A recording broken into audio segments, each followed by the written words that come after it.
Bueno, entonces, muchas gracias como a los que se metieron a esta charla. Este tema pues es el VIH. Vamos a hablar más que todo de la fisiopatología porque es un tema como muy amplio y se puede tratar como de varios puntos.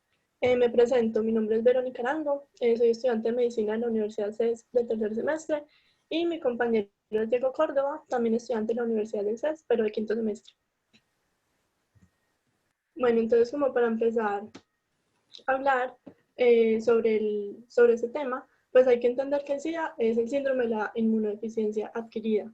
La característica principal del virus puede ser una enfermedad crónica infecciosa y pues también que lo caracteriza por una inmunodeficiencia secundaria a la disminución del recuento de linfocitos T causada por el virus, pues un virus ARN de la familia retroviridae del VIH-Sida. Pero pues digamos que a pesar de que este virus causa una inmunodeficiencia muy importante, pues también hay que entender que hay otras causas por las cuales podemos obtener una inmunodeficiencia, ya sea por ejemplo una quimioterapia e irradiación, en donde va a haber daño en los linfocitos, en los ganglios y daño en la producción de la médula ósea, va a haber también, pues se puede causar también por inmunosupresores para evitar rechazos de injertos e enfermedades autoinmunes, metástasis y leucemias que van a acabar la producción de linfocitos T, malnutrición proteica o extirpación del vaso.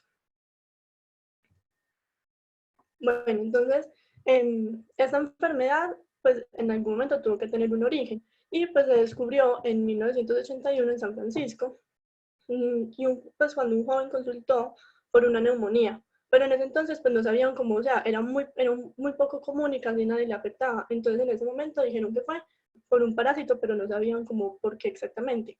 Más adelante pues empezaron a hacer estudios sobre esto y se dieron cuenta que fue por un hongo. Una cosa muy importante es que cuando lo descubrieron, pues asociaron la neumonía de este microorganismo con la inmunodeficiencia celular tan marcada pues que se veía, ¿cierto? Entonces, la definición por Center Disease Control and Prevention, o CDC, pues la ha definido de varias maneras. Inicialmente, la definió como presencia de una enfermedad diagnosticada de manera confiable que indica cuando menos moderadamente un defecto de fondo en la inmunidad celular en ausencia de cualquier causa conocida para tal defecto. Entonces, básicamente, este diagnóstico se basó en base, pues, como a la inmunidad, ¿cierto? Pues como a la supresión de la humanidad.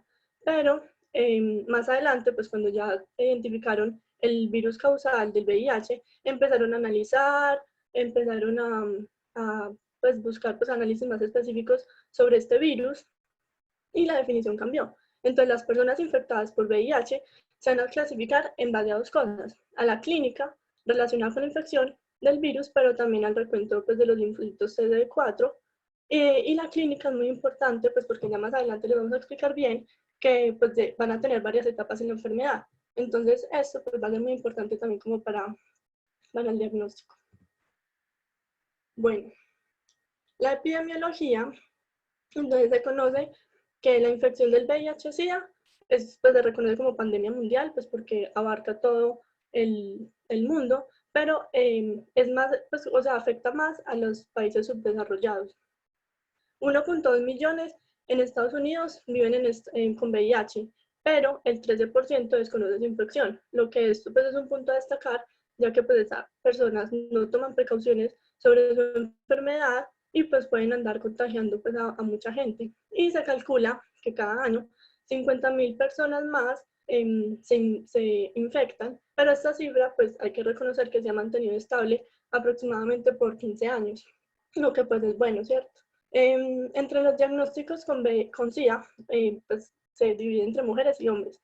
El 80% para hombres y el 20% para mujeres. Pero de esto, pues cabe rescatar que de los hombres, de ese 80%, 81 se han contagiado entre varones. El 10% por relaciones heterosexuales y el 5% pues, por vía intravenosa, uso de drogas. Y de las mujeres, el 87% por contacto heterosexual y el 12% por vía intravenosa. El 97% de las personas con VIH-Sida en Colombia se contagian por transmisión sexual y los homosexuales y trabajadores sexuales pues tienen mucho más riesgo de contagio y pues representan un mayor porcentaje. Y pues en Antioquia, pues acá ya hablando más como de Colombia, en Antioquia, en el Valle y en Bogotá es donde se vieron la mayoría de los casos entre el 2017 y el 2019. La etiología de esta transmisión, bueno, primero para hablar sobre el VIH, pues hay dos tipos de VIH, ¿cierto? El VIH tipo, pues el 1, que no está asociado al cáncer, y es el que pues, da más frecuente en América, y el VIH-2, que difiere en su estructura al VIH-1, pues en su estructura genómica, pero el cuadro clínico es muy similar. Este da más que todo en África y es de una instauración más lenta en comparación con el VIH-1. La transmisión básicamente es por relaciones sexuales, transfusión de sangre o hemoderivados contaminados, los fluidos corporales que tengan carga viral, es decir, que estén contaminados con sangre para ser más propensos, y durante el parto o la leche materna. Entonces acá otra vez está por relaciones sexuales, parto o lactancia, o pues contaminación por inyecciones, hemoderivados. Y como no se transmite, pues acá, o sea, mucha gente tiene como teorías de, pues, o creencias de cómo se puede contagiar, y una de esas pues es como a través del aire o del agua, pero se ha descartado pues como el contagio por cercanía o de forma casual. También por saliva, sudor, lágrimas u otros fluidos, pero estos, o sea, estos a pesar de que tienen viriones, no es una forma de contagio, a pesar de que se le vea, aunque sí se le ve sangre, ahí sí se puede decir que puede tener contagio. Por insectos o por mascotas, eso también se ha descartado, y al compartir inodoro, alimentos o las bebidas. Bueno, en esta tabla representamos pues como la probabilidad de transmisión en el 2017 en Colombia. Podemos ver que, miren, podemos ver que por heterosexual está un 56%. Yo les había dicho que había más probabilidad en los homosexuales, pero pues acá en Colombia los reportados fueron heterosexuales 56%, después lo siguen los homosexuales con un 36%, bisexuales un 6%, y ya podemos ver que los otros, aunque pues tienen casos reportados, pero pues mucho menos. La de forma perinatal, un 0.4%, usuarios con drogas intravenosas 0.4%, piercing no reporta, tatuaje 0.1%, y pues otros acupuntura o sin dato, pues tampoco reportan. Entonces, para hablar sobre el virus del VIH, pues ya les había dicho que es el virus de la familia Retroviridae. Hay tres tipos de subfamilias: el Lentiviridad, el Oncoviridad y el Spumaviridae. El Lentiviridad de acá pues es como el más importante, ya que este pues es el que nos afecta a nosotros. Este se guarda en el núcleo de la célula como un provirus, infecta a la célula y queda latente en esta célula hasta que se pueda expresar y pues ya pues causar la enfermedad. El Oncoviridad está asociado al cáncer y es causa de leucemia en gatos, y el Spumaviridae es el virus de los monos. Listo. Entonces, las características del virus, entonces, es un virus que en el núcleo va a tener una doble cadena de RNA, la enzima transcriptasa inversa, que es súper importante para este virus, para poder sobrevivir, y es envuelto. El VIH tiene muchas proteínas en la membrana que van cambiando constantemente, entonces eso lo hace hipermutable. Y la variabilidad antigénica es un mecanismo de evasión que utiliza para evitar ser destruido por el sistema autoinmune. Esta también es una de las razones por la que la vacuna para el VIH pues, es tan complicada de encontrar, porque todo el tiempo están cambiando las proteínas, entonces no hay como un punto blanco al que como enfocarse. También es importante saber que el virus no sobrevive en soluciones ácidas, es sensible a la radiación ultravioleta, a detergentes, que acá pues también podemos descartar cuando les dije que no es una manera de contagio, pues como en inodoros o pues como en baños, y tampoco sobrevive fuera del cuerpo, por lo que está envuelto, y eso lo hace un virus muy lábil. Todo esto, lo que les dije, refuerza de que pues, el virus no se pega tan fácil y requiere un contacto directo pues, para el contagio. La estructura del virus es muy importante, ya que pues, este virus va a tener una membrana doble pues, de capa lipídica y es envuelto. Entonces acá podemos ver pues, la doble capa de lípidos. Va a tener unas enzimas muy importantes como las integrasas, polimerasas y proteasas, y los genes estructurales. Los genes estructurales son tres: el GAG, el POL y el EMP. El GAG es el core, que es la región donde se codifica la P24. La P24 es súper importante para el diagnóstico temprano. Desde la segunda semana, esta P24 empieza a aparecer. Entonces, uno pues la mide rápido para poder empezar el tratamiento rápido y pues no dejar que avance tanto. La POL es la que me codifica la transcriptasa inversa, la proteasa y la integrasa. Y la EM es la glicoproteína o la P120 y P41, que en sí es la envoltura del retrovirus, ¿cierto? Y esta también es importante pues como para el diagnóstico, pero pues porque se van a generar anticuerpos pues contra estas dos proteínas, pero estas van a aparecer 2 meses después del contagio. Entonces, bueno, y estas son las que se miden en ELISA, donde pues en la prueba de ELISA pues vamos a tener esas glicoproteínas en un suero, pues se les va a agregar un suero, y si hay anticuerpos contra esas glicoproteínas pues se van a unir y van a reaccionar, y ahí es donde el ELISA va a dar positivo. Y pues también que no se nos puede olvidar pues el ARN o el ácido ribonucleico. Bueno, ya les hablé de los genes estructurales.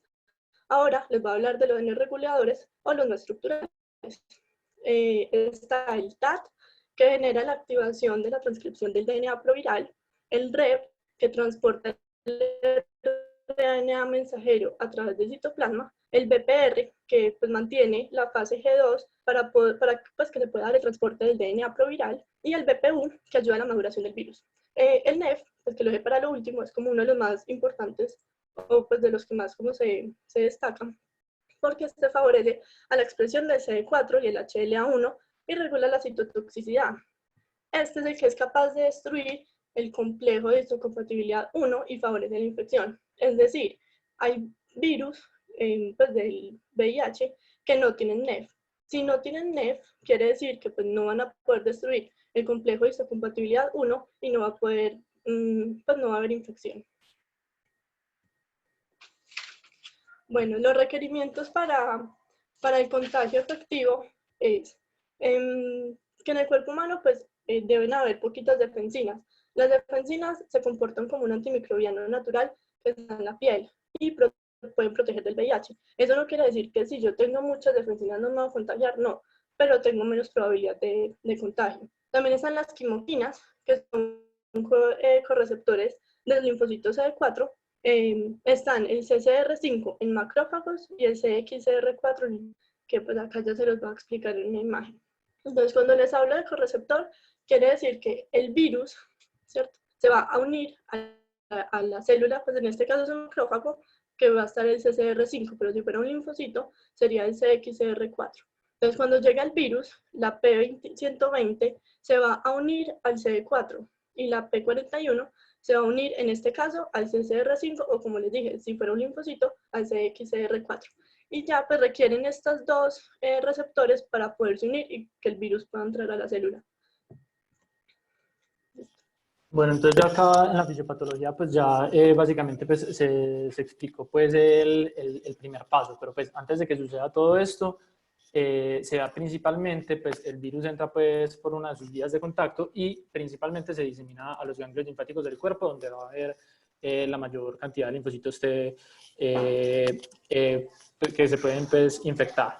Después de esto, pues como ya dijo Verónica, se pueden unir a las células que tengan CD4, que pueden ser pues los linfocitos T, las células dendríticas, pero principalmente pues su blanco son los linfocitos T, entonces pues ya habían dicho, pues se une con el CD4 y con el CCXR4 según su glicoproteína. Bueno, después de su entrada va a haber una fusión del genoma. Es muy importante que en esta etapa va a haber una descapsidación del virus. No entra todo el virus, sino que solo entra el genoma.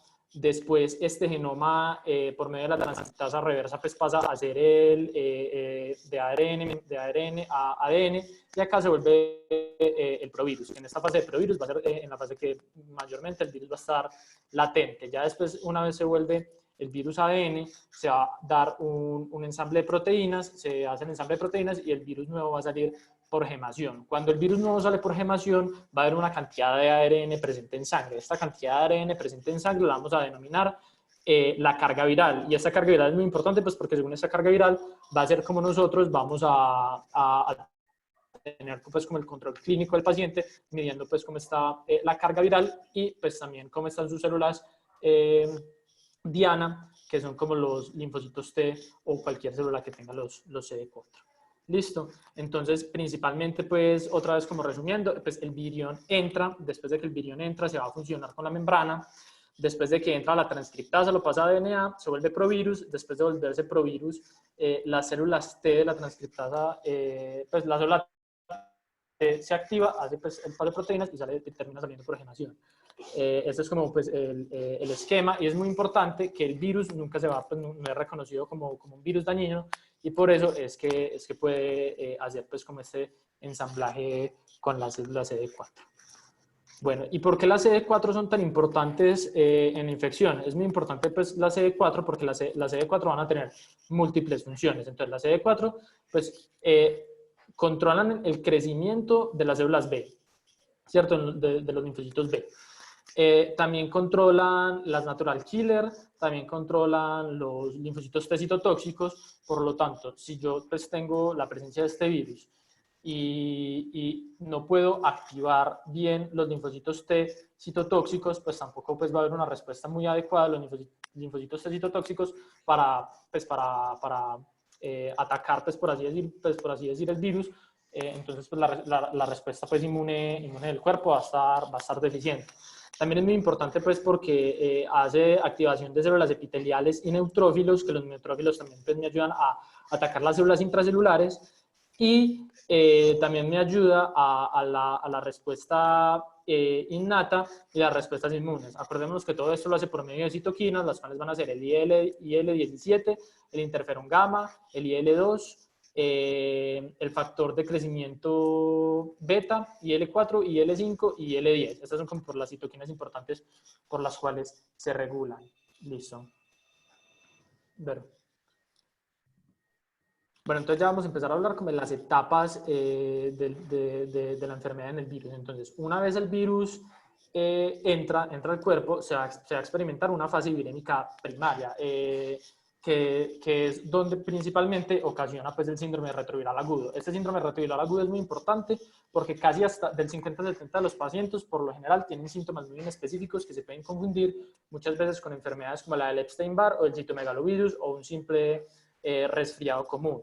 Listo. Y van a ver pues, síntomas muy generales como fiebre, faringitis, linfadenopatía, pues los de la tabla. Es muy importante tener en cuenta que el dolor, pues como se confunde mucho por el citomegalovirus, que es un diagnóstico diferencial que tenemos que hacer cuando pues, nos llega un paciente con sospecha de VIH, es muy importante decir que el exudado de garganta, cuando el paciente pues, tiene como una faringitis de la mononucleosis, se ve más cuando es por mononucleosis y cuando es por estreptococo que cuando es por VIH. Listo, también tenemos pues muy en cuenta que también nos puede dar dolor de garganta, fiebre, linfadenopatías y faringitis.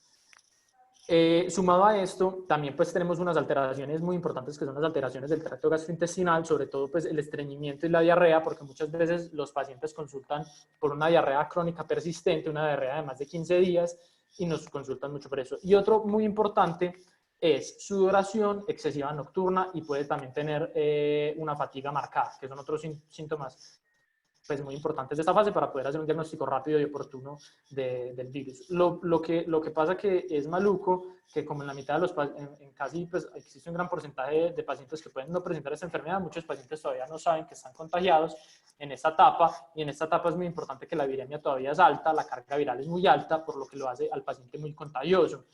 Y entonces pues puede contagiar mucho más gente sin saber. Listo. Después vamos a tener la etapa, pues empieza como la etapa de latencia, y como toda esta etapa de latencia nos va a comenzar por la etapa de seroconversión. La etapa de seroconversión más o menos se da de 6 a 8 semanas después de que el virus haya entrado al cuerpo y pasa de no tener anticuerpos, el cuerpo propio pasa de no tener anticuerpos a tener anticuerpos contra la glicoproteína 120 y la glicoproteína 41 y solo son detectables por técnica de ELISA. Aquí es muy importante que el paciente no tiene síntomas, pero igualmente la tasa de contagio sigue siendo muy alta. Y ya en el periodo de latencia, pues este periodo ya puede durar muchos años. Acá no, tampoco hay signos ni síntomas. La viremia es baja, y importante que aún así la viremia siendo baja en esta etapa de latencia, todavía el virus es muy contagioso. Y mientras tanto en esta etapa de latencia es cuando los CD4 empiezan a disminuir su número principalmente. Y ya después de que los CD4 pues estén muy bajos, ya pues vamos a tener como pues la instalación de la enfermedad, listo, del síndrome de inmunodeficiencia. Pero, pasa así ya, por favor. Listo, entonces ya acá cuando tenemos los CD4, pues los síntomas generales también empiezan después, principalmente cuando los linfocitos TCD4 están en 300, los síntomas generales que ahorita veíamos que era faringitis, diarrea, etc. Y ya después cuando estén los CD4 menores a 200, empiezan a aparecer el SIDA clínico. Es muy importante también recalcar que la mayoría de los pacientes, en el 70% de los pacientes, vamos a tener una progresión típica del SIDA, o sea, van a desarrollar este SIDA 10 años después de la primera infección del síndrome retroviral agudo. Y el 20% van a tener una progresión muy rápida, que se va a dar en menos de 5 años, y entre el 5 y el 15% pues pueden tener una progresión más lenta de esta enfermedad y pueden tener pues ya los síntomas de SIDA clínico a los 15 años. Acá es muy importante pues que es muy propenso a patógenos muy oportunistas y a cáncer. El recuento ya se hace pues por lo generalmente con los CD4 y yo diagnostico el SIDA clínico cuando los CD4 son menores de 200. Y acá otra vez es muy importante que aún así los CD4 están disminuidos, la carga viral aumenta. Entonces acá tenemos como la explicación de la carga viral. Entonces en infección primaria vamos a tener que los linfocitos TCD4 empiezan a disminuir, aumenta la carga viral y en un momento intentan aumentar los CD4 pues como en la compensación por infección, y ahí es donde se empieza a dar la etapa de seroconversión. Una vez dada la etapa de seroconversión, vamos a empezar la etapa de latencia, y es cuando ya empiezan a disminuir los CD4 hasta que me llegan hasta 300 o 200, donde me empiezan por lo general los síntomas generales, y en 200 pues ya los patógenos oportunistas. Listo, los patógenos oportunistas son muy útiles en la clínica, pues porque no me rectifican el diagnóstico, pero pues me dicen que tengo mucha más probabilidad de padecerla, ¿cierto? Y muchas veces aparecen cuando el paciente, pues, no, más bien, aparecen siempre que el paciente no ha sido tratado. Entonces acá tenemos uno de los más comunes, pues tenemos muchos, por ejemplo, tenemos de protozoos, podemos tener el Toxoplasma gondii, que principalmente me afecta al sistema nervioso central, me puede dar encefalitis o meningitis, me puede dar también Cryptosporidium, Isospora o Microsporidium, que son parásitos que me causan la diarrea. Al ser un paciente inmunosuprimido me darían una diarrea crónica, una diarrea persistente, ya pues dependiendo del tipo de diarrea que den. De hongos puede darme Cryptococcus neoformans, Candida albicans, que acordémonos normalmente que la Candida albicans a veces hace parte de la microbiota del cuerpo, pero por estar inmunosuprimido pues se vuelve pues se vuelve mala. Y esta Candida albicans principalmente me va a dar esofagitis, me va a dar principalmente en el esófago y en la boca. También podemos tener el Histoplasma capsulatum, que se da en piel y genera úlceras, y si se disemina puede llegarme a dar neumonía y por eso es muy peligroso.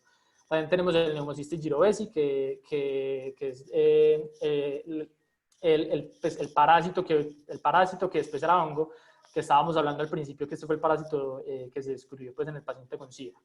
De bacterias es muy común que de Mycobacterium tuberculoso, aún así el recuento de CD4 esté alto, aquí no es necesario que el CD4 esté bajito, nos puede dar también Mycobacterium avium, que también me da una especie de neumonía, y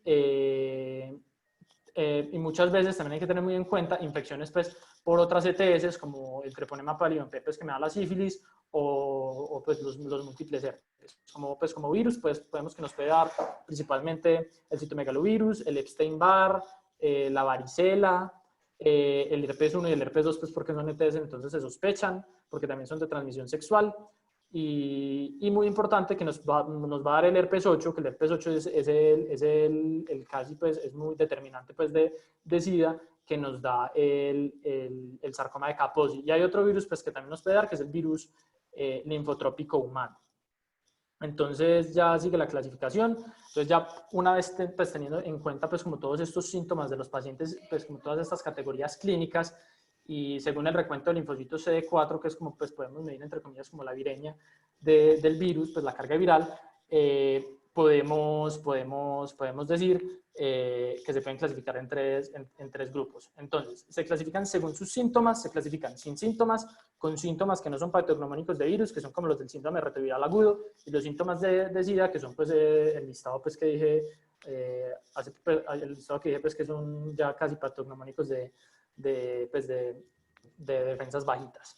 Listo, y ya después también lo podemos clasificar según los CD4. Entonces, si tiene CD4 mayores de 500, entre 200 a 499 y menor de 200. Y ya según esto lo podemos clasificar, siendo pues la peor clasificación la C3 y la mejor la A1.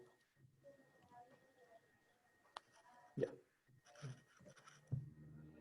Bueno, entonces para hablar del diagnóstico, tenemos que tener claro que pues, de la prueba de Lisa se van a hacer, pues se tienen que hacer 2 y de Western Blot se tiene que hacer una, pues como para hacer el diagnóstico de SIDA. Entonces vamos a empezar en esta gráfica, en este punto de acá, donde vamos a hacer la primera prueba de Lisa para VIH1 y VIH2. Entonces vamos a seguir como si todo diera positivo. Entonces, supongamos que la prueba de Lisa sale positivo. Como dije, sé que se tiene que hacer 2 veces, la vamos a repetir otra vez para que pues, nos dé positiva. ¿Cierto? Si nos da positiva, procedemos a hacer el Western Blot, y si nos da positiva el Western Blot, pues diagnosticamos como el Western Blot para VIH1, y si nos da positiva, ya hacemos el diagnóstico como VIH1, pues sí, por VIH1. Si esta Western Blot nos sale dudosa, la vamos a repetir de 4 a 6 semanas, y aparte de eso vamos a hacer una prueba de Lisa para VIH2. Al igual que si esta prueba de Western Blot nos sale negativa, también hacemos una prueba para VIH, una prueba de Lisa para VIH2. Si esta prueba de VIH2 nos sale positiva, vamos a proceder a hacer la Western Blot para VIH2. Y si nos sale positiva, pues hacemos el diagnóstico.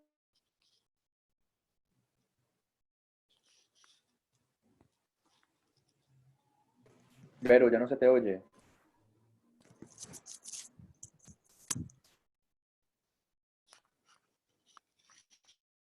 A ver si yo lo escribo.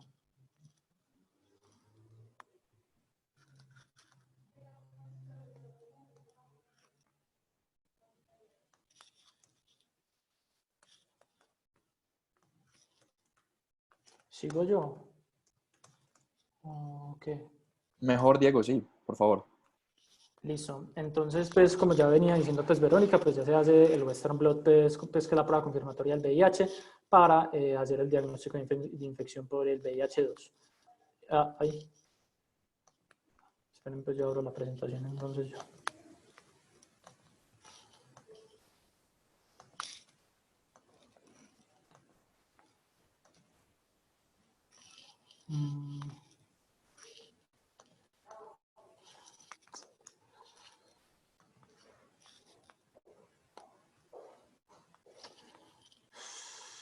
Bueno, entonces básicamente pues después de que el Western Blot se haya hecho, si el Western Blot, la prueba de Lisa sale negativa o el Western Blot para VIH2 sale negativo, pues tenemos que esperar de 3 a 6 semanas para hacernos la próxima prueba, pues si el paciente pues por clínica o por sospecha de factores de riesgo lo amerita.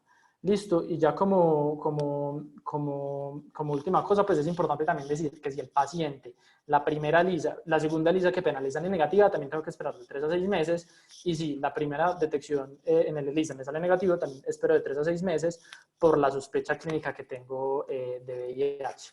Después tengo, pues, como el protocolo, después del contacto, pues, si uno tiene contacto, pues, con una persona de riesgo, de sospecha alto de riesgo, pues, pues esto es más de tratamiento, pero pues acá pues decimos que se da la terapia PrEP, que es la posexposición, y se miden los anticuerpos otra vez periódicamente de 3 a 6 meses, medimos la P24 en 2 meses, hacemos las pruebas de Lisa y de Western Blot pues para mirar las confirmaciones y ya, pues eso sería como todo. Ya, pues esta es la bibliografía, pues que usamos el informe del evento pues, de VIH-Sida de Colombia y Harrison de la versión 19 y la versión 20. Pues alguna pregunta, pues, algún aporte.